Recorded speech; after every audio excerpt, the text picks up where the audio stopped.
Hello à toutes et à tous et bienvenue. Nous sommes le vendredi 15 mars 2024 et vous écoutez le podcast Le Café de l'e-commerce, saison 5, épisode 187. Je suis Laetitia et je suis accompagnée d'Adrien. Bonjour à tous, le Café de l'e-commerce est votre podcast favori que vous écoutez en train de regarder le replay d'Envoyé spécial ou celui du monde de l'oison. Notre promesse, décrypter l'actualité e-commerce à la sauce aigre-douce, incisif mais jamais méchant, tel est notre credo. Le Café de l'e-commerce vous propose de faire votre veille différemment dans vos oreilles. Au sommaire de cette émission, ça dégraisse sa vote, sa bannie et ça investit. Et comme à chaque émission, on termine avec du fun dans la rubrique panier surprise. Laetitia, Adrien, prêt. Synchronisation des montres. Manque de temps pour la veille e-commerce, retrouvez l'essentiel de la semaine, du fun et de l'inédit dans la rubrique News, simple et funky. Le groupe ID Kids annonce une restructuration sévère de ses marques Okid et Oxybul, prévoyant la suppression de plus de 300 postes et la fermeture de magasins pour répondre à un marché de la mode et du jouet en difficulté. Face à la concurrence accrue et une perte de 24 millions d'euros, ID Kids regroupera ses offres sous la nouvelle enseigne Okid+, fusionnant textile, jeux et puériculture, avec une réduction significative du nombre de magasins. Bon courage à toutes les personnes d'ID Kids. Bon courage. Et pendant ce temps-là, eh bien Zara, Bershka, Massimo Dutti, tu auras reconnu, Adrien, toutes les enseignes du groupe Inditex. Eh bien, tout ça est en croissance de 10% et plus sur l'exercice 2023. Inditex vient de dévoiler ses résultats pour son exercice qui vient de se terminer au 31 janvier 2024. Et donc sur un marché de la mode compliqué, tu viens encore de l'évoquer, le groupe espagnol se dénote et continue de progresser. Son chiffre d'affaires est en croissance de plus 10,4% pour atteindre 35,9 milliards d'euros. La crise dans le commerce de détail, c'est pas juste en France, c'est également en Angleterre et partout un petit peu, malheureusement. Et en l'occurrence en Angleterre, on apprend que Match Fashion, qui a été créé en 1987, ferme ses portes. Les explications, alors c'est toujours difficile de donner des explications parce que chaque enseigne a un contexte différent. Ici, on entend que le changement des habitudes de consommation vers l'e-commerce, vers le durable, remettent en question l'avenir et l'expérience d'achat du luxe au sens large. AliExpress est sous le coup d'une enquête de la Commission européenne. En effet, l'Europe a ouvert une enquête sur AliExpress dans le cadre du DSA. Vous savez, c'est le Digital Services Act. La filiale d'Alibaba sera accusée de commercialiser des produits dangereux, et d'être trop laxiste sur les contenus et références présentes sur son portail européen. Elle soupçonne ainsi la diffusion de contenus illicites et l'absence de mesures efficaces pour empêcher cette diffusion. La vente de produits interdits, comme par exemple des faux médicaments, c'est bizarre, hein, c'est un peu un running gag avec Alibaba et AliExpress. Des aliments, des compléments alimentaires et de l'accès à du matériel pornographique seraient disponibles sur la plateforme et c'est bien sûr ça qui est dans le collimateur de l'Union européenne. Temu, Timu, prononcez-le comme vous voulez. La c'est plateforme. Timu parce que c'est pour Team-Up. Oui, mais tout le monde, et tu sais très bien que... il y a des vidéos qui t'expliquent comment prononcer Timu. Non, mais voilà, c'est ça, pour ça que j'en rigole. Parce que chaque personne le prononce différemment et ça me fait juste marrer en fonction de qui tu parles. Tu entends ça de manière différente, mais bon, dans quelques années, tout le monde dira pareil. C'est comme iPhone au début ou je sais pas comment, les prononciations qu'on entendait. Bref, Timu, nous on dit Timu, Team Timu. Ça a été lancé aux États-Unis en septembre 2022, bien sûr, on en a parlé beaucoup dans le podcast. Ils commencent à intégrer des vendeurs chinois avec des stocks dans des entrepôts locaux aux États-Unis. Alors, il faut bien comprendre ce que ça veut dire. Ça signifiera que Temu va utiliser des entrepôts aux États-Unis. Il y aura toujours les vendeurs chinois qui vont envoyer leurs produits, mais qui vont rester aux États-Unis. Et ça permettra d'être un peu plus compétitif face à des Amazon, à eBay et compagnie en réduisant le port, ou en tout cas le temps aussi de livraison. Et ça, c'est la première étape vers autre chose. Et on sait qu'ils vont y arriver parce qu'ils avaient commencé déjà un petit peu, mais ils ne communiquent pas dessus. C'est onboarder, donc à accepter des vendeurs locaux. Donc à terme, il y aura des vendeurs européens et des vendeurs également américains, des États-Unis notamment, qui pourront également vendre sur Temu. Pour l'instant, j'ai pas l'impression que ça prend beaucoup, mais c'est quelque chose qui va arriver cette année. Maison du Monde entend fermer ou transférer entre 40 et 50 magasins et passer 30% de son réseau en affiliation ou en franchise. Maison du Monde vient donc d'annoncer son plan stratégique pour 2024-2026 et c'est pas folichon. Donc parmi les annonces, on a cette rationalisation du parc de magasins, des fermetures de points de vente, mais aussi l'ouverture de franchises et d'affiliations pour gagner en agilité. Je ne supporte pas les pillards en principe. Je n'aurais jamais dû courir cette... Je l'avais vu, je me suis dit, Adrien va me taire. Ça, c'est le genre de truc où j'aurais coupé, j'aurais cut.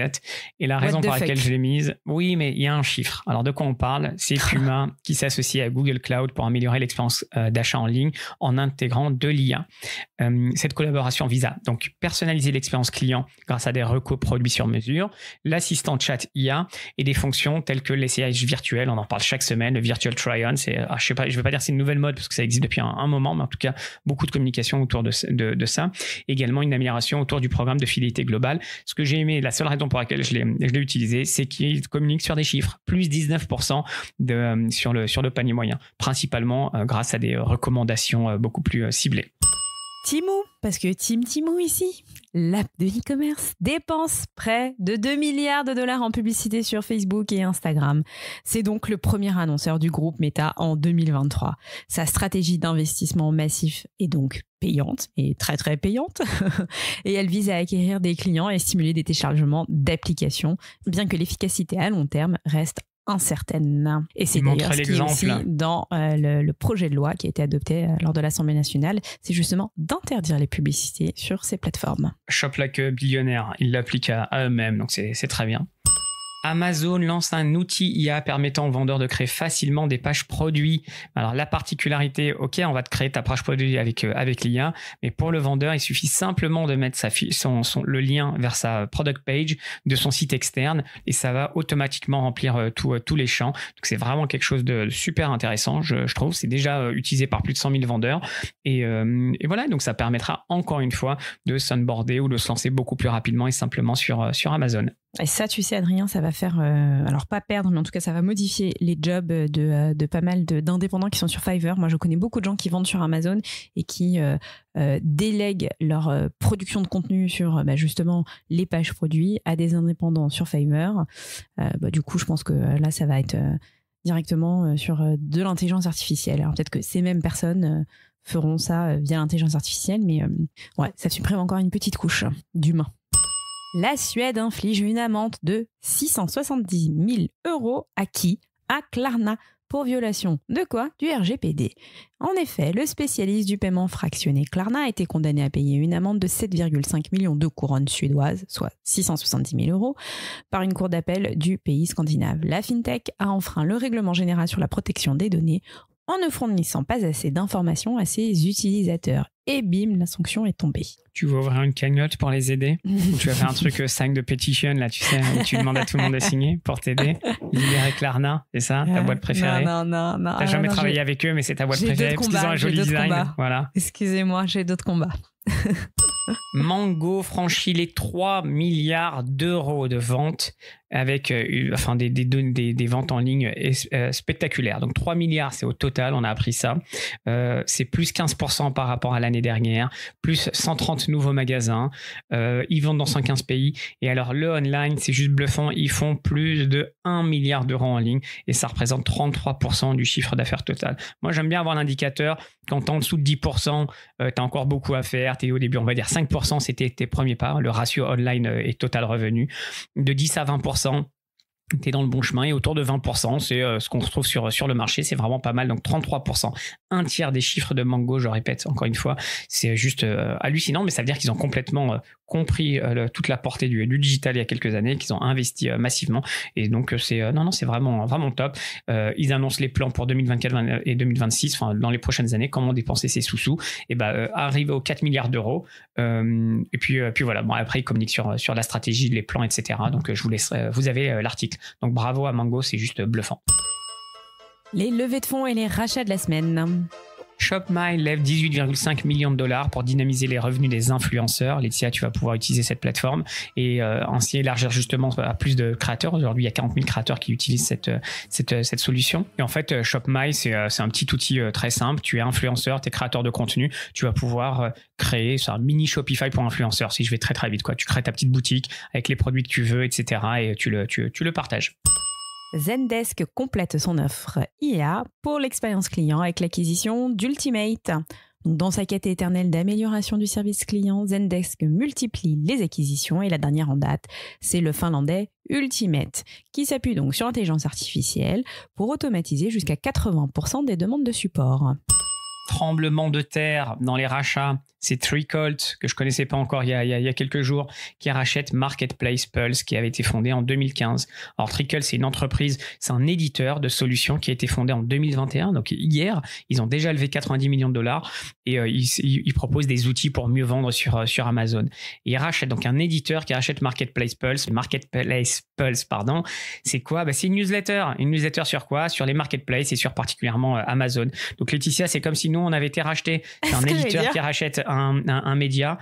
C'était un mec tout seul qui faisait ça. Je crois que ça m'avait été recommandé par François Duranton à l'époque, il y a quelques années. C'est une superbe newsletter. Alors moi, je la consultais en web parce que j'aime pas trop les newsletters, mais bon, j'ai été bluffé de voir que waouh, un éditeur peut racheter une boîte comme ça. Je vois quel est l'intérêt. Alors je sais pas trop à combien ils l'ont racheté. Laetitia, à combien on se fait racheter? Qui nous rachèterait? Moi, j'accepte à partir d'un euro symbolique. Et qui nous achète? Adobe, c'est cool quand même, parce qu'il y a plein d'IA dans tous les sens. Au moins, on peut jouer avec Firefly. S'ils nous filent les licences gratos Adobe qui coûtent une blinde, rachetez-nous tout de suite. Bon, attends, Salesforce, j'accepte aussi, hein, tu vois. Ah oui, on a besoin d'un CRM. On a besoin d'un CRM, exactement. Moi, j'aimerais bien passer à la version supérieure de Slack, hein, parce que là, on a un peu déclodo sur la version la version gratuite. En fait, n'importe qui venez nous racheter si vous franchement, non, HubSpot, s'il vous plaît, HubSpot, venez. On a vraiment besoin. On le saigne. Mais ça coûte pas très cher Canva. Ouais. Non, HubSpot, s'il vous plaît. Moi, je voudrais un véritable outil de marketing automation. Mais bon, au niveau de la direction, ça passe pas. Il n'y a pas de sous dans les finances. Non, mais incroyable. Bravo à Marketplace Pulse. C'était une superbe source et je suis sûr qu'il y a beaucoup d'auditeurs. C'était une reco d'ailleurs il y a quelques années, une reco micro. Donc, bravo à eux. Mais j'aurais jamais, c'est vraiment contre-intuitif de voir un éditeur qui achète un média. La news what the fuck de la semaine, Adrien, quelle est-elle? Tu vas t'en frotter les mains parce que c'est exactement ce que tu racontes au micro depuis toujours, au micro et hors micro. D'ailleurs, j'entends ta voix constamment qui parle de ces biais d'intelligence artificielle. Eh bien, ça y est, on commence à avoir de plus en plus d'informations autour de ça et c'est pas n'importe qui le balance, c'est Bloomberg. Vous avez un long article et je sens que tu vas vouloir me couper, donc il faut que je sois très concis. En gros, qu'est-ce que Bloomberg a remarqué? Alors, c'est pas des études scientifiques, c'est juste ils ont testé et ils se sont rendus compte que pour les recruteurs, l'utilisation de ChatGPT va conduire à des biais. Donc, on sait que les recruteurs, et d'ailleurs, j'en parlais encore cette semaine avec une amie, les recruteurs, tu mets le CV, il va te le scanner, il va te les classer, il va te le pondérer, il va te littéralement quelques secondes, tu vas pouvoir avoir un résumé d'un CV. Donc, c'est génial pour les recruteurs. Mais Bloomberg a testé et attention, t'es prête, Laetitia? Tu vas pleurer. Allez. La première chose, c'est le biais contre les noms afro-américains. Lorsque ChatGPT a été sollicité pour classer des CV pour des postes d'analyse financier ou ingénieur logiciel, les CV portant des noms distinctement associés aux afro-américains étaient les moins susceptibles d'être classés comme les meilleurs candidats. Et plus précisément, alors là c'est encore pire, les noms associés aux femmes afro-américaines n'étaient classés en tête que 11% du temps pour les rôles d'ingénieur logiciel, soit 36% moins fréquemment que le groupe le mieux performant. Et on en a d'autres selon les postes, parce que je pense que pour d'autres postes, au contraire, on mettra les hispaniques en première. Hein. Voilà, et là on a le contraire. Et par exemple, on a le ChatGPT classait très rarement les noms associés aux hommes comme les meilleurs candidats pour les postes en ressources humaines, par exemple. Et notamment parmi les femmes, il fallait que tu aies un nom, une femme hispanique, un nom à connotation hispanique pour avoir 2 fois plus de chances d'arriver en tête. Voilà, donc il y a plein d'autres choses et c'est ChatGPT 4 et 5. Alors 4, il y a un petit peu moins de biais, mais il y a toujours des biais. Regardez l'article, donc on n'est pas en train d'inventer des choses. Et encore une fois, il faut être dans sa grotte pour pas se rendre compte que oui, les biais existent et non, la technologie, elle n'est pas parfaite et elle est le reflet, ce que tu dis toujours, le reflet de notre société et notamment des contenus qui ont été ingérés par l'IA. C'est pas folichon tout ça, hein? Bon, allez, on rigole un peu. La news inutile dont on s'embalèque. Non, c'est pas du tout inutile, mais moi je veux avoir ton avis, on n'en a pas du tout parlé. Alors, juste avant d'expliquer ce que c'est, et je te donnerai mon avis. La nouvelle identité de Decathlon, elle a fait tout un pataquès dans tous les sens. Et alors, le disclaimer, dans tous les changements, et nous-mêmes, on l'a vécu quand on a changé il y a quelques semaines ou quelques mois notre identité en début d'année. On est passé vers du jaune poussin. Si tu n'aimes pas, t'es contre le progrès, t'es un rageux, reste dans ton coin. Et si tu aimes, t'es un mouton. Donc en fait, quoi que tu dises, on se fera critiquer. Moi, la nouvelle identité, je n'aime pas. Alors pourquoi? Qu'est-ce que tu n'aimes pas? Non, mais moi j'aimais bien le bleu ciel. C'était pur, c'était beau. Et puis là voilà. Donc en fait, la nouvelle identité de Decathlon, elle se décompose en 2 éléments. Il y a d'abord le mot Decathlon, et puis il y a surtout cette orbite. Et je suis allé sur leur site qui explique ce que c'est. C'est l'ambition de l'entreprise, son engagement envers la circularité. Ça représente également un symbole d'ouverture. Et voilà ce que je trouve moyen, c'est quand ils expliquent le logo invite chacun à l'interpréter selon ce qu'il représente pour eux, qu'il s'agisse d'accessibilité, de haute performance, d'innovation, d'impact positif sur l'environnement. Donc c'est un petit peu vois ce que tu veux et c'est très bien. Bon Laetitia, toi t'as aimé ou pas? Et pour le changement? Moi j'aime bien. Le changement il est minime, Adrien. Tu nous parles d'un bleu, on est passé sur un petit violet très mignon. Le logo il change complètement. Le logo il change. En parlant de la couleur, on n'est pas sur un changement.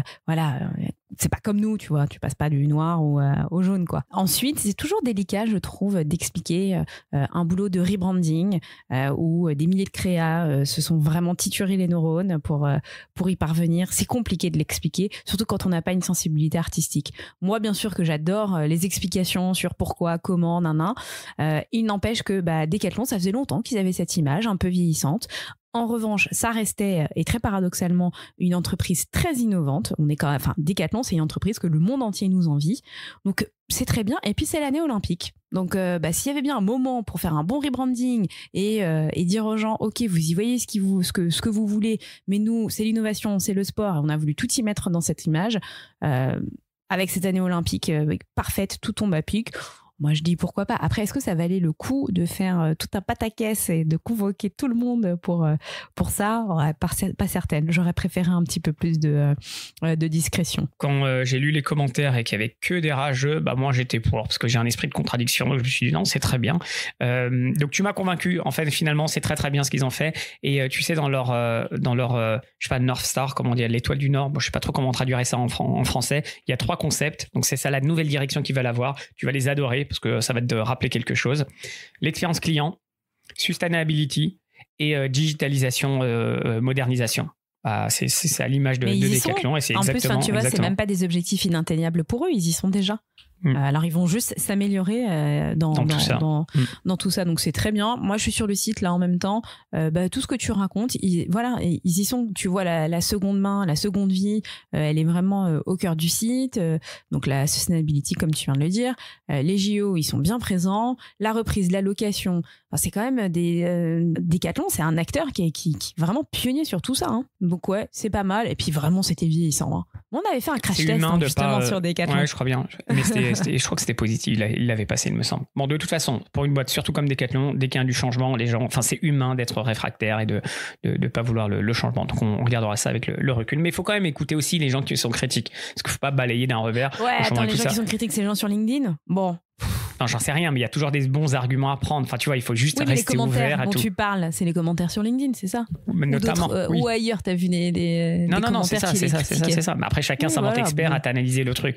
Donc, c'est tout. Mais LinkedIn, c'est l'agorapulse de tous les rageux. Donc, ou de tous les pseudo-millionnaires. Donc, c'est des gens qui sont pas millionnaires et qui sont rageux. Voilà.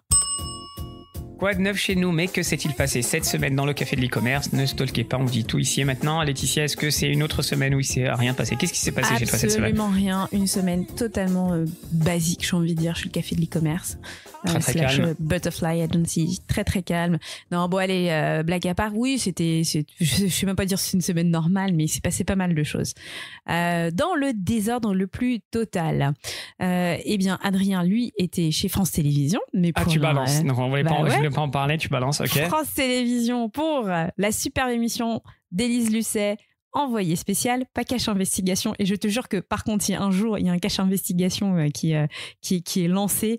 J'aimerais vraiment le faire. Mais du coup, j'ai très peur parce que quand tu passes sur cache investigation, attention, t'es entêté pendant au moins toute la nuit. Tu nous en parleras tout à l'heure, Adrien. Qu'est-ce que tu es allé faire chez Envoyé spécial? Mais alors toi, qu'est-ce qui s'est passé? Moi aussi, j'étais dans les locaux de France Télévisions pour l'émission Le Monde de Loison de Patricia Loison. Alors, sachez que Patricia Loison, je lui vouais une admiration sans faille. Elle a commencé sur France 3 et moi, je regardais toujours son petit JT de 23h. Il n'y a personne qui regardait. Mais je parle de ça, on était dans les années 2000. Oui, elle est assez connue, Patricia Loison. C'est une vraie journaliste de renommée. Et donc, j'ai été invitée parce que vous n'êtes pas sans savoir qu'il y a cette fameuse loi qui est passée, qui a été adoptée en premier lieu à l'Assemblée nationale pour limiter, encadrer la fast fashion. Et comment ça s'est passé? Alors, toi, pour ceux qui veulent te voir, on mettra le lien ou pas du replay? Bon, les gens, ils trouveront.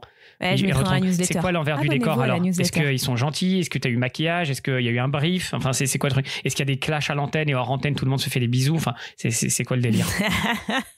Qu'est-ce que tu imagines, toi? Moi, je pense que tout est faux et tout est archi fake, mais bon, j'en sais rien, je connais rien. Alors non, vraiment, moi, j'ai rien trouvé de fake. En revanche, c'est un vrai métier, la télévision. Donc, chacun a sa place et chacun a son rôle. Ça veut dire que tu as quelqu'un qui est son job, c'est de s'occuper de toi et t'amener d'un point A à un point B. Le point A, ça va être l'accueil. Le point B, ça va être ta loge avec le maquillage. Le point C, ça va être t'emmener sur le plateau. Entre-temps, tu vois le producteur qui te briefe. Bien avant, tu l'as déjà eu au téléphone une, voire plusieurs fois. Il te briefe. Ils sont stressés ou ils sont relax? Ils savent ce qu'ils veulent. Je saurais pas dire. Je pense que voilà, ils savent exactement ce qu'ils veulent. C'est des gens qui parlent vite, qui sont au courant de l'actualité. T'as plein d'écrans partout, t'as des dépêches partout. Enfin, t'es dans une vraie salle de rédaction. Tout va à 10 000 à l'heure et tout est chronométré. Si tu veux, le gars, il sait qu'il a juste 2 minutes à t'accorder et puis il aura pas plus de temps. Il y a pas de place à viens, on prend un café, on papote. Ça n'existe pas. Parce que tout est chronométré et surtout, il peut y avoir une breaking news, quoi. Il peut y avoir une guerre, il peut y avoir un attentat, il peut y avoir des choses très, très malheureuses qui arrivent. Et là, tu sais que tu passeras pas au plateau, quoi. Hein. C'est place au direct. Et toi, donc, quand tu arrives sur le plateau, c'est la reconnaissance d'une vie, non? Tu te sens comment? T'as le trac, t'es heureuse, alors, tu prends des photos, des selfies dans tous les sens. Ouais. Quand j'étais petite avec mes sœurs, nous, on est des biberonnés du service public. Il y avait que le service public qui passait à la télé quand on avait le droit de regarder la télé. Et il y avait un truc qui nous énervait. Donc, c'est quand les internets sont arrivés, on regardait toujours le 20h de France 2 avec mes sœurs et mes parents. Et il y avait David Pujadas qui a longtemps présenté le 20h de France 2. Mais David Pujadas, il était trop mal coiffé. Il avait toujours des épis. Enfin, c'est le drame de sa vie. D'ailleurs, il en parle dans les interviews. Mais nous, petites, machin, on écrivait au... je sais pas, le service client de France Télévisions, là, tu vois. Et on leur disait, mais c'est pas possible, il faut que vous appreniez à le coiffer et tout. Et le premier truc que j'ai pensé, c'est ça, j'ai envoyé une photo et à mes sœurs, j'ai fait, non, mais en fait, il y a 20 ans, on était là à leur écrire et à réclamer une vraie coiffeuse pour David Pujadas. Et moi, j'étais justement en loge en train de me faire, d'être préparée. Et du coup, voilà, c'était ça, vraiment ma première pensée. J'ai rigolé. Après, bien évidemment que c'est impressionnant parce que, face à moi, j'avais quand même la big boss d'Emmaüs. Il y aurait dû y avoir une représentante de Chine, mais elle n'est pas venue. Donc, tu as quand même des gens assez importants. Et puis, tu es en direct. Donc, tu vois, nous, là, dans le podcast, moi, j'ai juste à dire, Benoît, on l'a refait, tu coupes, là, tu coupes rien du tout. Donc, tu te trompes. Et puis après, tu finis sur Reddit. J'avais un petit peu le trac, mais finalement, après, c'est vite parti. Il y a eu des clashs ou pas? Parce que c'était débat, donc t'avais un contradicteur en face de toi et qui t'en voulait. J'ai eu des petits pics comme ça, mais finalement, je l'ai absolument pas mal pris et je crois que j'ai bien été, comment on va dire ça, rodé avec toi. Tu me clashes plus. Ah oui, j'allais arriver. Voilà, c'est ça. Tu me clashes plus moins que quand t'es à la télé et quand il y a des gens qui sont en face de toi. Ok. Ouais, oui, mais en fait, c'est ça. T'as eu l'expérience. Tu sais. T'as l'expérience du clash. T'aurais pu les retourner. Et il y avait des questions du public, c'est ça? C'est pas angoissant ça, parce que les gens ils sont. Voilà, c'est ça. Mais toi, Laetitia, tu vois. C'est facile pour toi de parler de ça. Mais ma contradictrice, elle a eu quelqu'un qui a dit je ne suis pas d'accord avec Valérie. D'ailleurs, est-ce qu'elle-même elle s'habille chez Emmaüs? Voilà, ça c'est le truc les pires. Regarde-moi ta montre, tu l'as acheté je sais pas quoi, c'est 2 mois de salaire. Mais tu rigoles, mais avant d'y aller, j'ai bien réfléchi. Quand j'allais m'habiller. Tous tes gadgets, tes bijoux, machin. Ouais, tu m'étonnes. Faut pas être trop bling. Je me suis dit, on arrive à opérer, va dire non mais disons qu'elle se fout de la gueule du monde celle-là. T'as pu parler à la présentatrice ou je sais pas quoi, l'animatrice? Mais non, parce que c'est 2 heures en fait. Son émission dure 2 heures. Donc en fait, moi à 17h59, j'avais terminé. C'était la météo et puis tu rentres chez toi et voilà. Et puis ils te disent merci, au revoir et puis ciao à la porte ou non, tu peux rester. Voilà, mais j'étais pressée.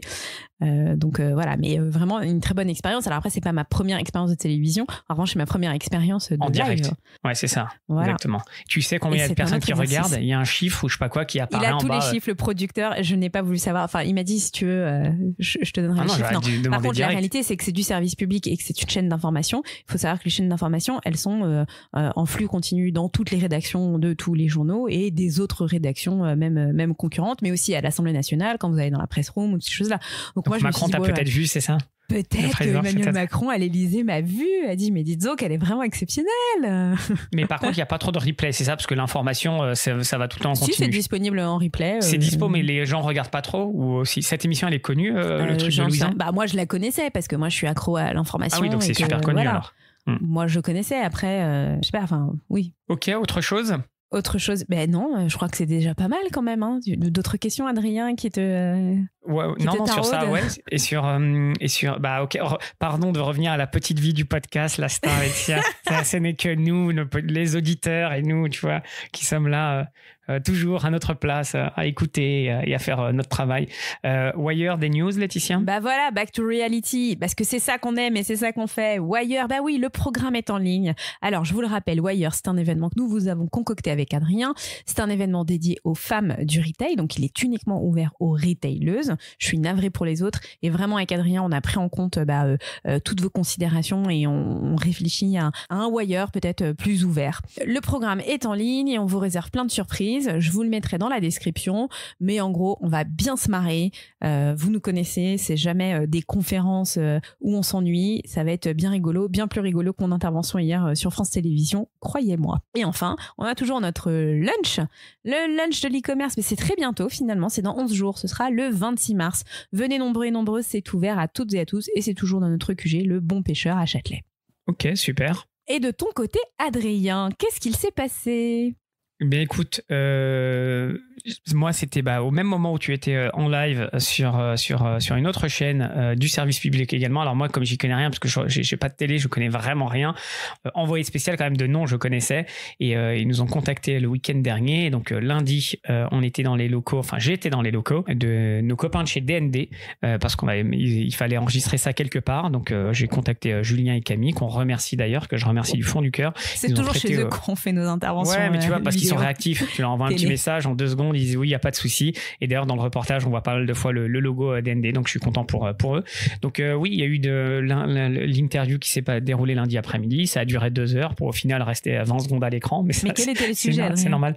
Et le sujet, c'était Temu et plus particulièrement analyser un petit peu leur business model, leur stratégie de croissance et d'acquisition de nouveaux clients sur le marché. Alors, la journaliste m'a très vite dit n'utilise aucun mot compliqué, pas de mot en anglais, pas de mot. Le mot acquisition, déjà, c'est un mot compliqué. Donc, il a fallu, discuter. Ce qui est rigolo, c'est que pendant 2 heures, on a parlé, elle m'a posé plein de questions. Et à la fin, quelle n'a pas été ma surprise de découvrir, on l'entendra tout à la fin de cet épisode, l'extrait qu'ils ont choisi de garder. La punchline! La punchline qui va devenir célèbre, c'est ce ne sont pas du tout des rigolos. Habillés en costume et tout ça. C'est pas des rigolos! Attention! Attention, c'est pas rigolo, faut les prendre au sérieux. Donc oui. Non, mais au-delà de ça, la journaliste était très très gentille. Le reportage, il est très à charge de Temu, je trouve. Mais voilà, écoute, c'est le parti pris de la rédaction. Mais voilà. Donc, comment t'as trouvé l'exercice? Facile, difficile, fatigant? Non, fatigant, pas du tout. Quoi. Ça dure 4 heures. Non, tu répètes toujours la même chose. Oui, mais c'est des sujets, on connaît. Non, rien du tout. Pas fatigant. C'était juste que j'ai dû décaler d'autres calls, etc. Donc non, c'était simple. Parce qu'en fait, quelqu'un qui te pose une question, tu réponds simplement à la question. Et puis voilà, c'est quelque chose qu'on a l'habitude de faire. Tu vois, quand on fait des formations, des ateliers, etc., il faut être très pédagogue, il faut utiliser des mots simples, il faut expliquer des concepts compliqués de manière simple. Donc non, c'était bien. Tu vois, moi, si je dois vraiment choisir un exercice, je n'aime pas l'exercice du reportage où tu reprends, ça dure 4 heures finalement. Ils n'ont gardé que 20 secondes et c'est le jeu, j'ai aucun souci avec ça. Mais moi, je trouve ça hyper fatigant. Même intellectuellement, je trouve pas ça très... très très entraînant, voilà. Par contre, l'exercice du live, c'est vraiment autre chose et je crois que je préfère, même si les risques sont beaucoup plus importants parce que, comme je le disais, tu commets une petite bourde, ça y est, c'est la vie. Sur un reportage, il y a peut-être un peu plus de place aussi pour la personnalité parce que là, tout est coupé dans tous les sens. T'es un robot, donc bon, bref. Écoutez, je sais pas si on demande aux personnes d'aller écouter parce que je pense que ça qui est disponible. Mais est-ce que ça intéressera les gens? Écoute, ce qui est intéressant, c'est ce qu'on raconte. Mais ce qui est pas intéressant, c'est pas de voir Adrien M, c'est de voir la manière dont tu traites Temu. Nous, ça fait 2 ans bientôt qu'on en parle. Donc, si vous avez envie de savoir ce qu'on en pense et comment est-ce que même pas forcément ce qu'on en pense, mais en tout cas la manière dont on traite le sujet Temu, et pour ma part sur la fast fashion, allez-y. Mais peut-être pour dire autre chose, parce que ça fait 1 an et demi enfin plus d'1 an qu'on se prête à l'exercice, il y a très très peu de journalistes qui le couvrent correctement. Ils essaient toujours de prendre un parti, de diaboliser un camp ou un autre, et c'est difficile de le traiter correctement. Et j'ai trouvé notamment dans Envoyé spécial qu'il était quand même pas mal à charge. On trouvait tu vois, après on peut partir en débat, mais l'acheteuse là qui était filmée, ça se voyait qu'il le dépeignait comme un peu... Enfin, je sais pas si la majorité des clients sont comme ça, mais je trouvais ça un peu limite. Pareil sur les influenceurs, ils expliquaient bien ce sont des influenceuses qui font ça, de leur vie, etc. Donc je sais pas, j'avais l'impression que c'était un peu très, très cliché, quoi. Après, oui, il y a certainement une grande part là-dedans, mais c'est pas aussi simple et on peut pas l'expliquer par une ou deux raisons. Tu vois, il y a d'autres raisons qui expliquent le succès. Il faut pas rejeter la responsabilité sur la maman qui achète des conneries. Exactement. Tu vois. C'est pas de sa faute. Et moi, j'ai trouvé dans le reportage, on mettait beaucoup la faute sur les personnes. Je suis d'accord avec toi. La faute, elle doit pas entièrement être imputée au consommateur. Et là, du coup, ça rejoint vraiment le sujet de l'ultra fast fashion. La faute, elle est, pour moi, elle est aussi sociétale. Lorsqu'on décide, lorsqu'un Bruno Le Maire et Bercy dit oui, ok, Timo, vous pouvez opérer en France, bah mec, vérifie bien avant. Prends ta checklist et vérifie bien ce qu'ils vendent, comment est-ce qu'ils le font, parce que oui, ils vont dépenser des milliards sur des plateformes publicitaires. Et bien évidemment que via les plateformes publicitaires, ils vont cibler potentiellement des gens qui ne vont pas vraiment vérifier les produits, l'origine des produits, et que tout ça aura un impact économique, un impact écologique, un impact aussi sur les personnes à l'autre bout du monde qui fabriquent ces produits de merde. Donc effectivement, ça c'est pas... Et avec l'addiction sur le jeu, etc., ils connaissent les codes et tout. Donc bon. Il y a énormément de raccourcis et en même temps, on peut pas en vouloir. Voilà, ça reste un reportage de 15-20 minutes qui est pour assez expliquer à monsieur, madame, tout le monde, c'est très bien. Pour expliquer à monsieur et madame tout le monde. Vrai, et monsieur et madame tout le monde, toute la journée, on leur dit que ce qu'ils font, c'est pas bien parce qu'ils utilisent une voiture, parce qu'ils prennent l'avion, parce qu'il y en a un. Mais au bout du compte, on leur dit aussi que c'est pas bien parce qu'ils sont pauvres et qu'ils devraient être riches. Et puis s'ils étaient riches, ça irait mieux. Comme ça, ils iraient pas sur Temu, ils n'achèteraient pas de l'ultra fast fashion. Compliqué pour monsieur et madame tout le monde. Hein. Est-ce que t'es madame tout le monde, toi? Je sais pas, c'est que non, peut-être, oui, ça dépend sur quels aspects. non, mais en fait c'est ça le truc. En plus, monsieur et madame tout le monde, ça veut rien dire, tu vois. Sur personne certains aspects, oui. Mais non, regarde, on voyait les stats où c'était même les personnes qui ont les plus gros revenus, qui sont les segments qui grandissent le plus avec Timo. En fait, c'est ça qui est hyper contre-intuitif en plus. Et de dire que c'est uniquement des jeunes qui achètent, non, c'est faux. Voilà, on vient de le voir. Exactement. On a aussi typiquement la ménagère qui va passer du temps parce que ce genre de plateforme met en place un système de récompense. Il y a aussi la notion de plaisir. Il y a la notion aussi de j'ai envie de faire des économies. Tout ça est réuni et c'est tout ce que le monde veut faire des économies. Il n'y a pas que les pauvres. Exactement. Les riches aussi. Il n'y a pas que les pauvres. Et c'est pour ça que Chope la queue billionnaire. Les billionnaires aussi, ils ont envie parfois de faire des économies. Chope la queue clochard, c'est ça. Chope la queue. Voilà. Chope la queue clodo. Parce qu'on n'est pas des rigolos. Bienvenue dans notre vie. Venez les milliardaires. Venez goûter comment. Non, en plus, on n'est pas du tout les plus à plaindre. On n'est pas à plaindre. Et par contre, sur monsieur et madame tout le monde, je pense que peut-être la chance qu'on a, c'est que nous, on est à l'envers du décor, on sait comment tout ça fonctionne. Donc peut-être que notre cerveau qui comprend les mécanismes de toutes ces plateformes met des petits warnings et dit non, en fait, n'achète pas, consomme pas. Les big news que tu ne lis pas, on les analyse pour toi, on en parle, on en débat et le tout sans langue de bois. Adrien, de quoi veux-tu nous parler sans langue de bois cette semaine ? Écoute, mardi, c'était le Salesforce Tour Paris. Chaque année, Salesforce organise sur une journée son tour. C'est une journée complète pour découvrir l'écosystème Salesforce à Paris. Et ça a eu lieu ce mardi, donc je m'y suis rendu. J'ai pu assister à pas mal de sessions, de conférences. Et j'ai même rencontré pas mal de personnes de chez Salesforce. Et tiens, avant même que je te parle de la journée, je te propose d'écouter Keira que j'ai eu au micro et j'ai pu échanger quelques minutes avec elle. Et j'ai le plaisir d'être avec Keira. Bonjour Keira. Bonjour. Merci beaucoup de prendre quelques minutes avec moi. Keira, est-ce que tu peux te présenter qui tu es et ce que tu fais chez Salesforce ? Oui, avec plaisir. Donc je suis Keira et je m'occupe des équipes avant-vente. On couvre toutes les industries, toutes les tailles de marché et tous les segments. C'est vrai que là, on est dans le café de l'e-commerce, donc on va parler commerce, mais Salesforce, c'est bien plus que du commerce. Vous faites énormément de choses dans plein d'industries et tu t'occupes de tous ces produits finalement, c'est ça ? Exactement, les produits qu'on dit vente, service, marketing, commerce, la data, les outils d'intégration. La roue est très complète. Alors, moi, j'ai présenté le Salesforce Tour Paris avec mes mots. Est-ce que toi, tu peux l'expliquer en interne chez Salesforce ? C'est quoi l'enjeu ? C'est quoi cet événement et comment il s'inscrit ? Est-ce que c'est important pour vous, cet événement en France ? Ah ouais, c'est un super événement très important qui regroupe, c'est le plus gros événement en France. On a reçu 10 000 personnes aujourd'hui. Sérieux, 10 000 10 000 personnes, exactement. On a un large écosystème de partenaires. On a plus de 50 partenaires. On a plus de 20 espaces de démo pour montrer nos solutions. Les théâtres, avec plus de 60 sessions. Donc c'est un large événement qui a démarré ce matin à 10h et qui va se terminer tout à l'heure à 18h après un cocktail. Et Kéra, il y a un truc qui est très surprenant, donc je vous applaudis, c'est ouvert à tous et c'est gratuit. Oui, ouvert à tous et c'est gratuit parce que ce qu'on cherche à faire, c'est facile. Salesforce, ce qu'on veut faire, c'est démocratiser la technologie et la thématique de cette année, c'est démocratiser l'intelligence artificielle. Plus on a de personnes qui connaissent l'intelligence artificielle et mieux c'est. Justement, tu nous amènes vers le salon. Je ne savais pas qu'il y avait un thème. Je pensais que c'était juste Salesforce dont on parlait. Donc, le thème, c'est démocratisation de l'IA, c'est ça? Alors, si tu regardes, tu as des photos avec des gens avec des photos de Einstein. Oui, notre thématique, c'est Everyone is an Einstein. OK. Donc, ça veut bien dire ça. On veut que tout le monde comprenne ce qu'est l'intelligence artificielle. Alors, justement, donc l'intelligence artificielle pour tout le monde. Le café de l'e-commerce, on veut parler d'e-commerce. Est-ce que tu peux nous dire, alors je sais que ça va être très difficile parce que c'est comme si je te demande de choisir lequel de tes enfants tu préfères, mais dans le commerce, c'est quoi un petit peu les news ou en 2024, Salesforce en commerce? Est-ce qu'il y a des annonces particulières ou dans quelle direction vous allez? Eh bien, on introduit nos modules d'intelligence artificielle, on va les déployer sur l'ensemble de nos solutions et donc le commerce ne va pas y échapper et on va intégrer des modules d'intelligence artificielle dans la partie commerce. Ça veut dire quoi? Ça veut dire que tu vas avoir un assistant conversationnel, tu vas l'interroger en langage naturel et qui va t'aider à réaliser tes tâches quand tu es patron d'e-commerce ou patronne. Moi, Kéra, je ne sais pas si tu es d'accord avec moi, mais l'année dernière, vous parliez déjà d'IA, mais c'était surtout sur des slides où il y avait beaucoup de concepts. J'ai été bluffé ce matin. On le voit live. Tu dis, on est en train d'intégrer, mais en réalité, il y en a beaucoup qui sont déjà live en train d'être utilisés. C'est exactement ça. On a fait un travail, les équipes produits de Salesforce ont fait un travail colossal sur la plateforme pour intégrer tous ces modules. Et oui, on a déjà des clients. Ce matin, on parlait de Neolé qui a généré des fiches produits, 1300 fiches produits grâce à l'intelligence artificielle sur son site e-commerce. C'est une toute petite structure qui n'avait pas les moyens de... Voilà. Et donc, en un temps record, ils ont pu mettre en place ces fiches produits de façon très structurée. Comment est-ce que tu différencies, alors c'est peut-être juste des mots, mais l'aspect copilote, l'aspect AI dans l'analyse de la donnée, la segmentation, le chatbot, tu vois, il y a de l'IA et de l'IA générative un peu partout. Ouais. Vous, chez Salesforce, vous différenciez tout ça? Il y a quelque chose ou pas? Alors, nous, on dit, donc notre produit phare, donc on a une plateforme qui s'appelle Einstein One, c'est la plateforme. Notre module d'intelligence artificielle s'appelle Einstein Copilot.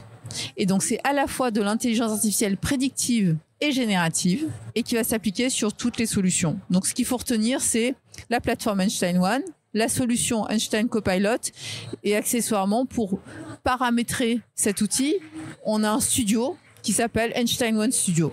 Voilà pour faire très simple. Et tous les outils, en tout cas les démos que j'ai pu voir, c'est des outils dans Salesforce. En fait, tu n'as pas besoin de plugins tiers ou d'outils tiers. Exactement. C'est ça qui est pas mal aussi. Exactement. Donc tout ça se passe dans Salesforce et tu as un studio pour tout paramétrer. Ouais. C'est du paramétrage. C'est pas du code, c'est du paramétrage. Mais tu as toujours la main, pardon de te couper, tu as toujours la main sur le code. Ça aussi, j'ai trouvé ça pas mal. Tu génères des choses, mais si tu veux aller tweaker des trucs, tu peux le faire. Bien sûr. On fait de l'humain augmenté. Tu fais un responsable marketing augmenté, tu fais un responsable e-commerce augmenté, tu fais un agent dans les centres d'appel augmenté, tu fais un développeur augmenté puisqu'on peut générer du code également. Moi, Kéra, il y a un truc sur lequel j'aimerais avoir ton avis, c'est il y a beaucoup de démos quand on présente, c'est très petit compte, c'est-à-dire en 3 clics, on va te créer des choses. Mais moi, Salesforce, je les connais pour les grands comptes, voire les très très grands comptes, avec des problématiques extrêmement complexes de SI, d'expérience client, de design, etc. Est-ce que tu peux me parler un peu plus pour les très grands comptes, les grands groupes justement français internationaux, l'IA, est-ce qu'ils le demandent ou pas? Est-ce que c'est utilisé? Et je les vois pas trop utiliser le designer. Ils ont déjà des agences qui les aident, mais bon, peut-être que je me trompe. Alors, est-ce que l'IA est un sujet top of mind? La réponse est oui. C'est même, ça fait partie des plans stratégiques des grands groupes. C'est l'item numéro 1 ou l'item numéro 2.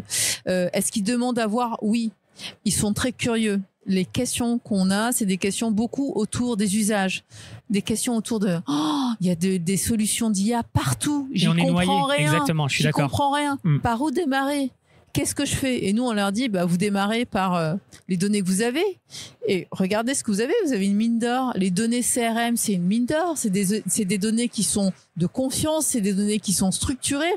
Vous pouvez déjà exploiter toutes ces données pour enrichir vos profils utilisateurs et offrir une expérience personnalisée à votre client. Donc ça peut être un bon point de départ en fait pour les clients. Et l'IA, oui, il y en a partout. Et nous, on aide les clients de toutes les tailles finalement. De toutes les tailles. Et dans les grands groupes, ils ont souvent des COI, des centres d'expertise. Et donc on va travailler avec ces centres d'expertise pour lancer des proof of technology ou des proof of concept pour leur montrer comment on peut naviguer dans l'IA. C'est presque de l'enablement finalement. Tu les aides Non, mais c'est par la pratique, parce que les solutions viennent aussi souvent des clients. Avec beaucoup d'humilité, ceux qui connaissent le mieux les cas d'usage, c'est pas moi, Salesforce. Ceux qui connaissent le mieux les cas d'usage, ce dont ils ont besoin, c'est les clients. Et donc, c'est eux qui doivent identifier leur cas d'usage. Et ensuite, moi, Surtout dans l'IA, je pense qu'ils sont beaucoup en demande. Que font les autres? C'est quoi les use cases, etc. Donc, tu as raison. Ils savent ce qu'ils veulent, mais je pense qu'il y a un énorme besoin d'accompagnement, de les prendre par la main, justement, pour leur montrer, voilà ce que vous pourriez faire ou par où commencer. Et là, au cours de ces 2 derniers jours, hier et aujourd'hui, j'ai eu le bonheur d'animer 3 tables rondes avec des directeurs informatiques, des directeurs de la transformation. Il y a eu beaucoup d'échanges entre pairs pour montrer nous on a fait ça et les questions qui se posaient, parce qu'on a beaucoup travaillé aussi avec 2 startups dans lesquelles on a investi qui sont Hugging Face et Mistral, qui étaient présents aujourd'hui. Des petites boîtes qui se lancent. Non, je plaisante. C'est extraordinaire le succès. C'est vraiment, vous avez eu du flair là-dessus. Cocorico, parce que c'est 2 boîtes françaises. C'est extraordinaire. Voilà. Et le succès qu'ils ont, il est phénoménal.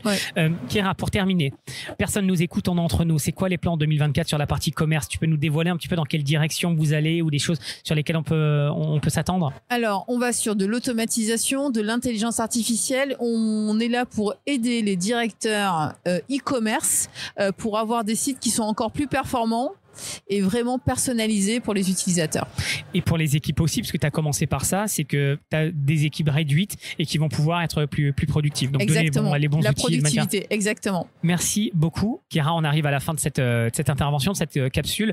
Comment on fait pour en savoir plus, et pour les personnes qui ont loupé, est-ce qu'il y a moyen de récupérer un peu de contenu? Nous, on est effectivement, on aime diffuser l'information, et donc sur notre site Salesforce, on a enregistré toutes les démos qui ont eu lieu cet après-midi sur le campground. On va pouvoir retrouver toutes ces démos, tout le contenu, tous les cas d'usage seront disponibles en ligne.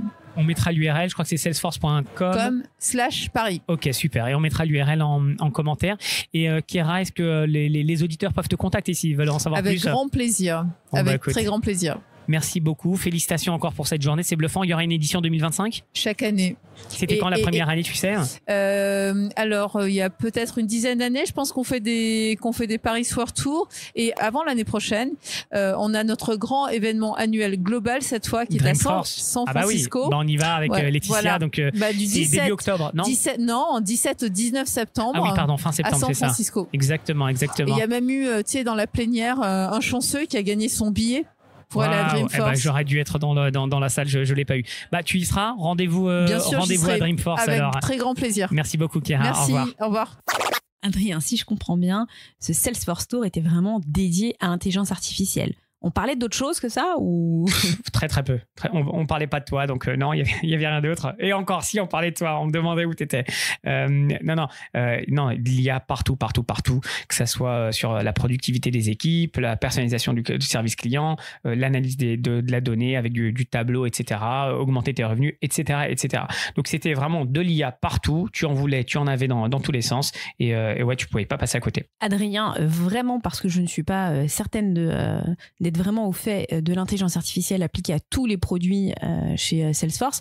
Je sais qu'il y a Einstein, mais est-ce que les autres produits sont aussi dopés à l'intelligence artificielle? Slack, en fait, la manière dont ils le voient, c'est que c'est quelque chose, et je trouve ça intéressant, c'est quelque chose qui est transverse à tous les produits. Donc, ils ont mis des couches d'IA partout, et c'est plus un outil IA, mais c'est de l'IA partout qui va être ton copilote. Non, franchement, ils ont vraiment fait du bon boulot par rapport à l'année dernière avec tout ce qu'ils ont investi. Si Adrien dit ça, sachez. Les gars, c'est que c'est pas des rigolos. Non, chez Salesforce au niveau de l'IA, là. Non. On sait que je peux être très, très critique. Moi, on m'a montré en off quelque chose. Donc, la personne m'en parle à voix haute. Je lui dis non, j'y crois pas. Non, c'est pas vrai. C'est pas possible. C'est pas possible dans le sens où je crois pas du tout que c'est live. Ça viendra peut-être, mais pas du tout. Il sort son ordinateur, il me montre le truc, c'est bluffant. Je peux pas en parler encore. Ça va arriver dans quelques mois. Enfin, ça va arriver cette année. Donc, il y a vraiment des choses super intéressantes sur l'IA qui sont en train d'arriver. Et non, il y en a déjà partout et ça va continuer. Ils investissent, ils sont all-in là-dessus. Est-ce que j'allais te dire, ils ont divulgué des chiffres sur l'investissement en rapport à l'intelligence artificielle? mais ils ont plutôt pris des chiffres du marché où tu as plus 15% de revenus sur l'e-commerce quand tu utilises de l'IA générative, tu vois, à plein niveau. Donc de toute façon, les chiffres, ils sont là, ils savent qu'ils vont améliorer ton revenu. Donc bonne session, c'était une journée complète. Alors c'était très Salesforce, donc c'est nous, on est les meilleurs, regardez ce qu'on fait. C'était plutôt pour les personnes qui connaissaient pas trop qui connaissent pas trop Salesforce, mais tu as tous les produits sur un plateau, tu peux rencontrer tout le monde, c'est très accessible. Il y a plusieurs centaines de personnes, alors Kera nous a dit plus de 1000 personnes, c'est possible, c'est fortement possible même parce que rappelle-le, c'est la porte de Versailles, donc c'est immense. Et en plus, moi, le truc qui m'a le plus bluffé, Laetitia, c'est que c'est gratuit, ouvert à tous, comme nos lunchs. Mais nous, on est 20, tu vois. Ils sont 1000. Non, mais l'investissement de mettre autant de personnes, de prendre le porte de Versailles, tout un pavillon, etc., c'est juste ouf. Donc c'était top. Et j'ai rencontré pas mal de copains ou des personnes de la communauté. Donc c'était top. Donc bonne journée. C'est très bien pour faire une petite piqûre de rappel pour savoir ce que fait Salesforce. Laetitia, toi de ton côté, qu'est-ce que tu as à nous raconter ? Alors moi, ce que j'ai à vous raconter, c'est toujours en relation avec mon intervention chez France Info. J'aimerais bien expliquer un petit peu ce qui s'est passé autour du projet de loi sur la fast fashion. Adrien, est-ce que tu as entendu parler de cette loi et pour toi, qu'est-ce qu'elle évoque ? Écoute, j'en ai entendu parler. Pour moi, elle évoque le fait de pouvoir limiter un petit peu la croissance de tous ces acteurs chinois sur le marché français notamment. Donc autour de la fast fashion, mais comment on peut les bloquer ? En augmentant le prix, en mettant une taxe et peut-être en augmentant justement le prix pour qu'elles s'y retrouvent un petit peu moins. Alors, le projet de loi sur la fast fashion, en fait, en France, et je dis bien que c'est pour la France, on n'est pas du tout sur une portée européenne pour le moment, elle vise à réduire les impacts environnementaux, principalement de l'industrie de la mode, en imposant des pratiques plus durables. Les pratiques plus durables, qu'est-ce que c'est ? C'est davantage de transparence qui vont obliger les entreprises, et là ici sont principalement les entreprises de la fast fashion et de l'ultra fast fashion, comme Shein, Temu, Alibaba. Comment est-ce qu'ils définissent dans la loi ces entreprises-là ? Ce sont celles qui produisent plus de 5000 produits nouveaux par semaine. Ce qui veut dire que tu as certains acteurs du type H&M ou Zara qui peuvent passer, selon leur production, en dehors de ces filets. En revanche, pour tous ces acteurs chinois, non. Là, on est vraiment dans la surproduction et de la surconsommation. Donc, la loi demande plus de transparence et elle va obliger ces entreprises à fournir des informations claires sur l'origine et les conditions de fabrication de leurs produits. Là, déjà, premier petit couac. On sait très bien que quand on va sur une plateforme chinoise, tout est fait en Chine. Et moi, ce que j'ai envie de dire, c'est que sur un Temu, un Shein, un Alibaba, tu le sais, parce que parfois, en tout cas pour Temu, tu as le nom du revendeur. Un peu comme sur Amazon. Tu sais aussi que ton produit part de Chine, parce que lorsque tu soumis ton colis, tu sais qu'il est à tel entrepôt, tu sais qu'il est à tel aéroport, et surtout tu vois bien que c'est pas en France, mais c'est bien en Chine. Donc là, pour moi, la transparence, elle existe.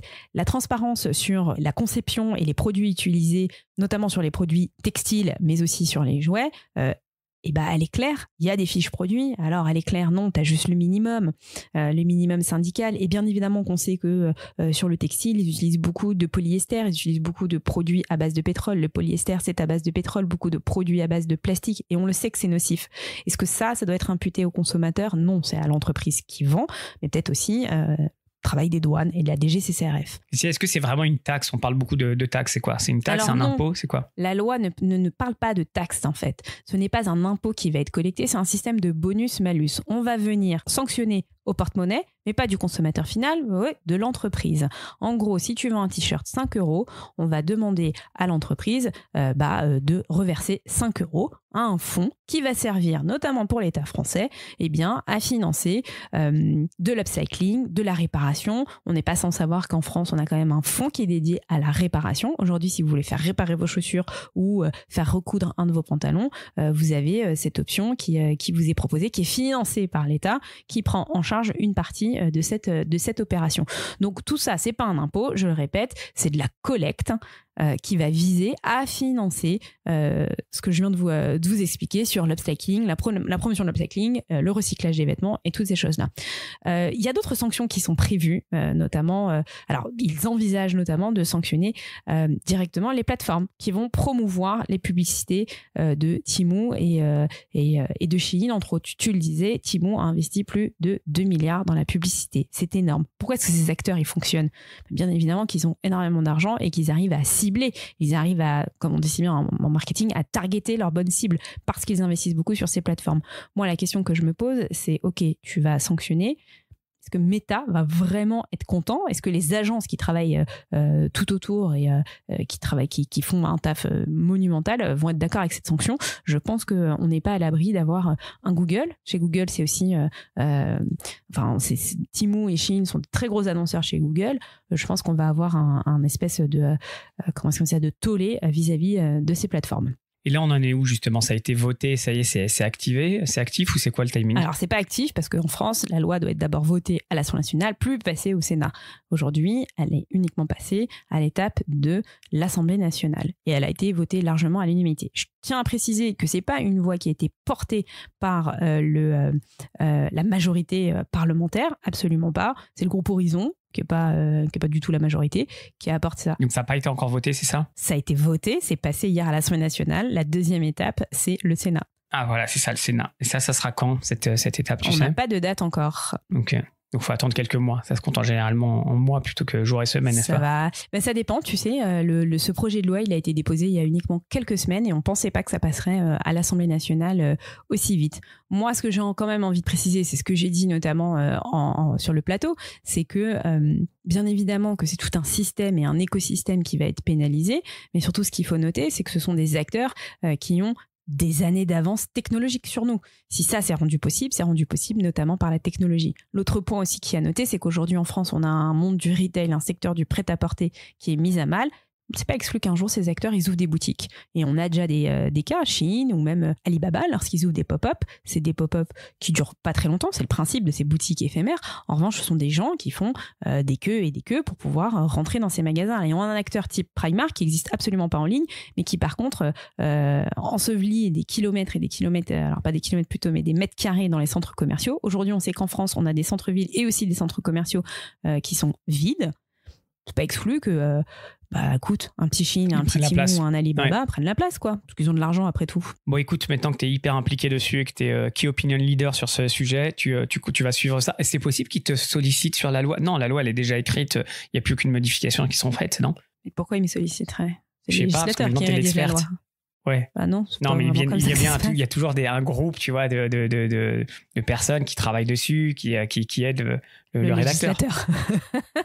Non, mais avant que ça soit un texte de loi. Mais ça, c'est bien avant, en fait. Il l'aurait fait avec d'autres personnes. Non, de toute façon, c'est voté. Donc là, il va y avoir des amendements, vraisemblablement. Ou pas, d'ailleurs. Ça peut être un très grand succès. Mais non, ça y est.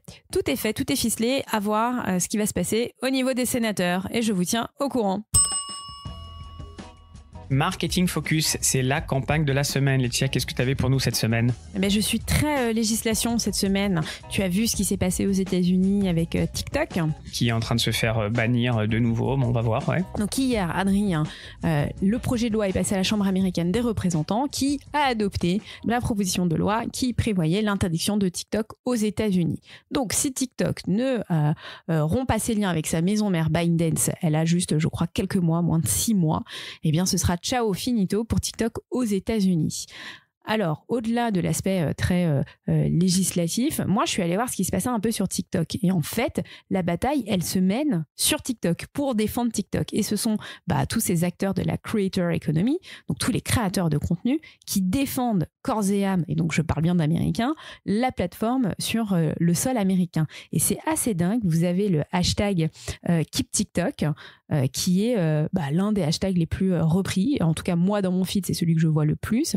Et avec des Américains et des Américaines qui brandissent des pancartes Keep TikTok in the US et qui brandissent surtout la liberté d'expression. Donc c'est très rigolo parce que c'est le premier marché pour TikTok, les États-Unis, c'est 170 millions d'utilisateurs et c'est aussi beaucoup de petits e-commerçants qui utilisent TikTok comme une plateforme de promotion, qui utilisent aussi TikTok Shops, qui vont peut-être du jour au lendemain voir disparaître et leur business et tout leur outil de communication. Donc ça, c'est un des premiers arguments. Le deuxième argument, comme je le disais, c'était la liberté d'expression. Et en fait, c'est assez rigolo de se dire que les Américains ont trouvé refuge pour s'exprimer sur une plateforme chinoise. Ouais, mais après, ils défendent surtout tous ces influenceurs qui peuvent perdre tout du jour au lendemain, leur fame, etc. Donc, à mon avis, ils doivent se battre. Oui, ils se battent. Et puis, c'est surtout qu'ils ont vu que c'était beaucoup plus facile pour eux de percer, comme on dit si bien, sur TikTok. Là où j'ai lu plein de témoignages, là où sur Instagram, ça mettait beaucoup plus de temps. Et puis, il y a aussi cette espèce de défection ou aversion sur les plateformes américaines, en l'occurrence, celle du groupe Meta. Alors, on sait très bien que si Donald Trump est réélu, c'était aussi un de ses projets de bannir TikTok. Alors, lui, il souhaitait que ce soit une société américaine qui le rachète, qui rachète TikTok. Mais Trump, il a aucun intérêt à favoriser Meta puisqu'il déteste le groupe Meta. Donc, en fait, peut-être que Donald Trump va adoucir ça si la loi est votée. Mais j'ai cru. Non, mais en plus, il a parlé. Il a dit qu'il garderait TikTok aux États-Unis. Mais entre-temps, on a appris qu'en fait, il a eu de l'argent de la Chine qui venait, etc. Enfin, bref, oui, sauf qu'en 2020, rappelle-toi, c'est lui le premier qui voulait bannir. Mais la réalité, c'est qu'il n'a aucun intérêt aujourd'hui, bien évidemment. S'il passe, il gardera TikTok et ça changera. Exactement. Rien. Donc, en fait, là, on parle de quelques mois si tout ça se passe. Mais je vous invite vraiment, si vous avez TikTok, alors vous n'êtes même pas obligé d'aller sur TikTok, même si vous allez sur YouTube, puisque vous avez plein de TikTok qui sont repris dans les shorts de YouTube. Et d'ailleurs, c'est aussi un phénomène qui a été observé, c'est que pas mal d'utilisateurs ont commencé déjà à migrer sur les shorts de YouTube. Donc, allez voir. La réalité, c'est que, voilà, je l'ai mis dans campagne marketing parce que c'est une réelle campagne marketing qui est opérée par les créateurs de contenu sur une plateforme qui risque d'être bannie. Reco micro reco, au micro on fait notre reco et écoutez-la illico presto. Retrouvez toutes les recos sur notre page Notion, en lien dans la description. La reco de la semaine, Adrien, quelle est-elle ? Elle fait suite à il y a quelques semaines où on nous demandait un peu plus d'outils. Cette semaine, l'outil de la recommandation, c'est un outil que j'utilise très souvent qui s'appelle Perplexity AI. Est-ce que tu connais, Laetitia ? Mais oui, mais moi j'ai Perplexity Labs. C'est la même chose. C'est la même chose, ouais, c'est vrai, c'est le même truc.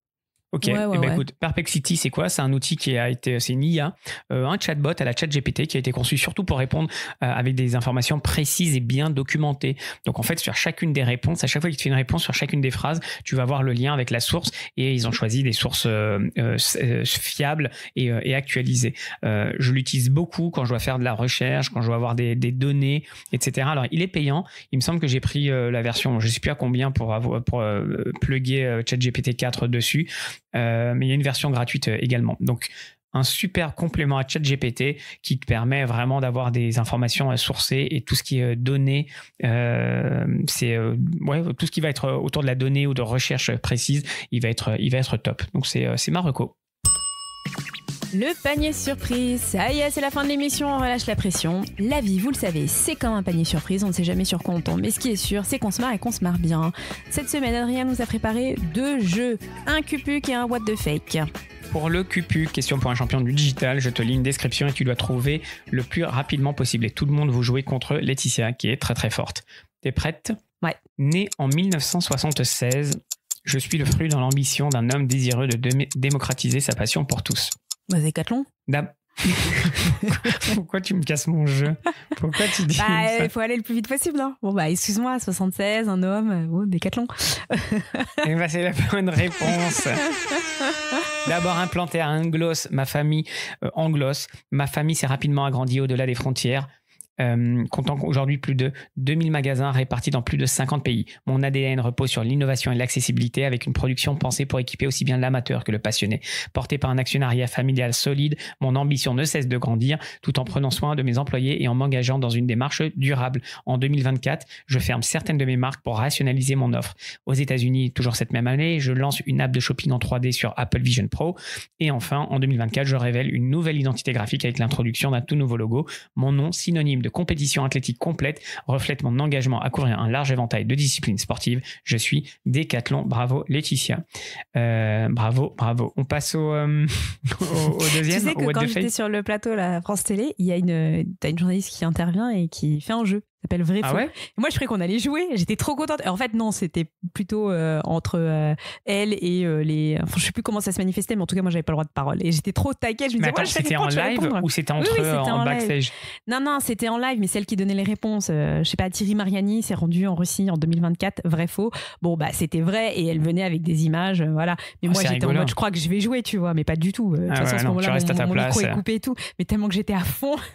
Tu connaissais les réponses ? Ouais. Si tu suis l'actualité, tu dois les connaître. On est parti sur le what the fake. On essaie d'aller vite. J'en ai 10. Go. Ça fait peut-être beaucoup, je sais pas. Bon, non, écoute, on commence. Donc, je te lis des titres de news et tu me dis si c'est fake news ou pas. Nike annonce une collaboration exclusive avec la NASA pour lancer des baskets Zero Gravity conçues pour l'espace. Oh là là. Faux. Bonne réponse, c'est complètement faux. Versace et Ikea unissent leurs forces pour créer une collection de meubles, rendant le luxe accessible à tous. Faux. Bonne réponse. 2/3 des Français n'ont pas confiance en l'intelligence artificielle générative. Vrai. Bonne réponse. L'Oréal et Spotify lancent un rouge à lèvres musical qui change de couleur au rythme de votre playlist préférée. Faux. Bonne réponse. Decathlon présente des chaussures de course qui peuvent charger votre téléphone portable grâce à l'énergie cinétique. Oh, mais ce serait tellement bien. Faux. Bonne réponse. Le Paris Saint-Germain étend sa présence à Séoul avec l'ouverture d'une nouvelle boutique renforçant son image de marque globale. Vrai. Bonne réponse. Waouh, c'est un sans faute. Fujifilm ouvre à Londres sa première boutique dédiée à l'art de l'image, offrant une expérience unique aux passionnés de photographie. Vrai. Très bonne réponse. Il en reste 3, c'est un sans faute. Le Louvre s'associe à Gucci pour révéler une nouvelle ligne de vêtements inspirée par des œuvres d'art célèbres, incluant des robes Mona Lisa ou des chemises Napoléon. Faux. Bonne réponse. M6 lance M6+, son nouveau portail en ligne boosté à l'intelligence artificielle générative. Alors j'ai vu que TF1 a lancé son offre TF1+, mais pas M6+. Faux. Si c'est vrai, il y a bien M6+ qui est lancé avec de l'IAG partout. Et enfin, McDonald's surprend le monde de la mode avec sa première collection de vêtements de haute couture, y compris les robes Big Mac ou les costumes filés aux fiches. Faux. C'est complètement faux. Bah bravo. T'as eu une petite erreur, mais c'était très très bien. Félicitations. Ouais, mais moi j'avais pas vu pour M6, j'ai vu passer TF1 qui a refondu toute sa plateforme, mais j'avais pas vu M6. Ok, parfait. Merci à toutes et à tous d'avoir suivi cet épisode. C'était l'épisode 187, saison 5. Si vous l'avez aimé, laissez 5 étoiles, parlez-en autour de vous, partagez-le. Et surtout, les meufs, inscrivez-vous à Wire. Merci à tous, à la prochaine. Ciao. À la semaine prochaine. Et par rapport aux notes que tu avais préparées dans le live, enfin, tu as tout casé ce que tu voulais ou pas ? J'ai quasiment tout casé ce que je voulais. J'avais pas de notes. Tout était dans ma tête. Ah oui, t'avais pas le droit d'avoir un téléphone ou quelque chose Non, devant. pas de téléphone. Par contre, tu peux venir avec tes notes, papier, tout ça. Il y en a qui le font, mais moi, je voulais pas parce que sinon, j'allais être trop dépendante et surtout, j'allais pas regarder la caméra. Donc tant pis. La réalité, c'est que cet exercice, il est fait en temps réel avec des questions du public. Donc en fait, même si j'avais prévu mon petit plan, en fait, c'est priorité. Mais franchement, questions. si tu t'étais pas préparé, c'est-à-dire si vraiment il y a une semaine, on t'aurait dit dans 5 minutes t'es en live, t'aurais pu le faire l'exercice ou pas ? J'aurais pu le faire parce qu'en fait, je suivais l'actualité de la loi fast fashion et je t'en parlais tout le temps. Je me disais mais il faut qu'on en parle. Donc j'étais prête quoi. J'ai révisé peut-être la loi, je suis allée vérifier quand même pour pas dire de bêtises, tu vois. Mais le niveau était beaucoup plus simple et basique. C'était toi l'experte. En fait, sur le plateau, c'était toi qui connaissais le sujet, non ?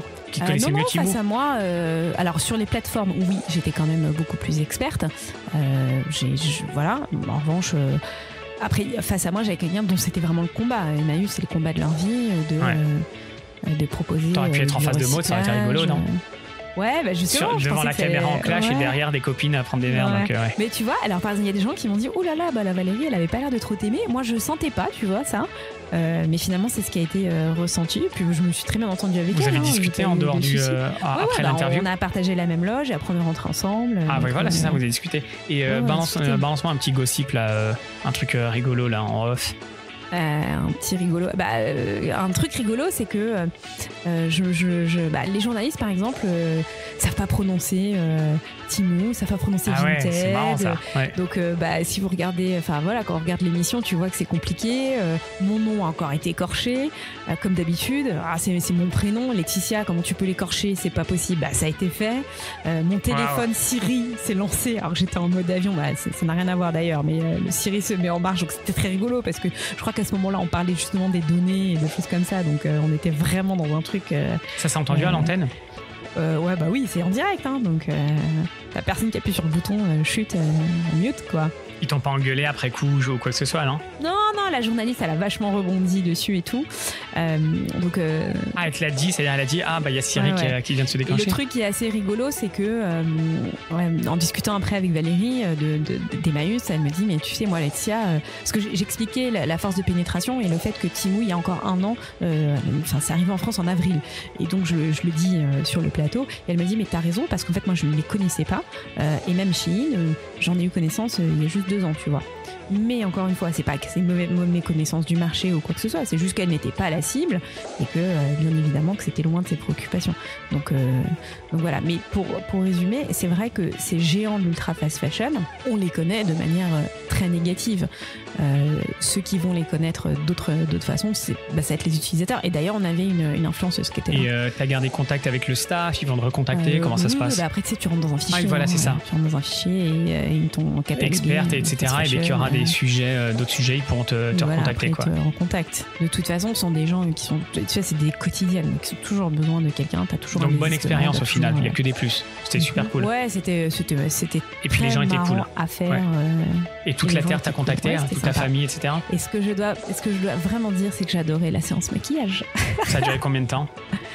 Bon, ça a duré 20 minutes. Ah ouais, quand même. Et en fait, tu dis ce que tu veux. Mais moi, je voulais lui dire, mais fais de moi une star. Et tu lui as parlé, est-ce que tu as déjà maquillé des stars, etc. Elle te disait, ou t'as pas trop parlé avec elle? Non, mais par contre, je lui demandais, je lui dis, mais est-ce que parfois il y a des gens qui refusent d'être maquillés? Elle me dit, bah oui, il y a des gens qui ont des problèmes de peau. Elle me dit, bah surtout les hommes, ils aiment pas trop être maquillés, mais en fait, les hommes n'aiment pas être maquillés, mais ils ne comprennent pas qu'en fait, il faut quoi qu'il arrive, tu sois maquillé parce que t'as un jeu de lumière, voilà, t'as une peau brillante, c'est pas joli à l'écran. Et c'est une archi pro, c'est comme au cinéma, donc en fait, à la fin, t'étais top du top. Bah oui, mais en fait, t'as 10 000 loges make-up avec 10 000 make-up artistes, quoi. Tu t'es déjà maquillé toi-même, etc. On est dans le top du maquillage, c'est-à-dire qu'elle, elle doit se connaître archi bien, on est d'accord. Elle a tous les produits sur Terre. C'est tout de suite. Voilà, c'est ça. Ah oui, c'est tout de suite. Non, mais moi, je voulais rester, je voulais même retourner la voir après. Tu voulais avoir des conseils, comment faire, machin. Ouais, voilà, c'est ça, exactement. Limite, je voulais qu'elle me donne des produits. Et ils ont vraiment tous les produits, ils ont tout, ils savent. Il y a tout pour toutes les peaux. C'est éclaté. Et elle était gentille, la maquilleuse? Ouais. Elle était super gentille, j'ai oublié son prénom, et même la personne qui s'occupait de moi, j'ai oublié son prénom, mais très très gentille. C'est le principe même de ces 2 plateformes, Shein et Temu, qui reprennent des préceptes de social commerce qu'on peut trouver sur du TikTok. C'est qu'on va scroller, on va passer du temps et on va se faire plaisir. C'est pas du tout les rigolos.